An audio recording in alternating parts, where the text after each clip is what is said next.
வணக்கம். நான் நாராயணன் பேசுகிறேன். India's first convertible side by சைடை பற்றி பார்ப்போம். இது வந்து ஹையர் ஃப்ரிட்ஜு. பார்த்திங்கனாவே ரொம்ப லுக்காக இருக்கும். பார்த்திங்கன்னா காய்கறிகள், பழங்கள், ஜூஸ் ஐட்டம், அதே மாதிரி cake, bread, chocolate, nonveg, cosmetics item, ஒரு டிபார்ட்மெண்டல் ஸ்டோரே நம்ம பக்கத்தில் இருக்கிற மாதிரியே ஒரு ஃபீலிங் இருக்கும். ஆனால் இன்றைக்கி வந்து நம்மளுடைய தேவைகள் வந்து உண்மையிலே பெருகிருச்சு. முன்னாடியெல்லாம் ஒரு வீட்டில் பார்த்திங்கன்னா ஒரு நேரம் சமைச்சதை 3 நேரம் சாப்பிட்டோம். இன்றைக்கி அப்படி கிடையாது. வீட்டில் 4 பேர் இருந்தோம்னா ஒவ்வொரு நேரத்துக்கும் பார்த்திங்கன்னா, இப்போ காலையிலேனா வீட்டில் 4 பேர் இருந்தால் 4 ஃபுட்டு அவங்களுக்கு வெரைட்டியாக பண்ண வேண்டியிருக்கு. மதிய நேரங்களில் வெஜ்ஜோ நான்வெஜ்ஜோ ஆட்களுக்கு தகுந்த மாதிரி பண்ண வேண்டியிருக்கு.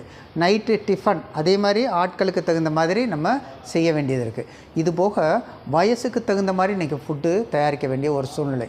அப்படிங்கிறப்ப இன்றைக்கி வந்து நம்ம ரொம்ப ஃபுட்டுக்கு ரொம்ப முக்கியத்துவம்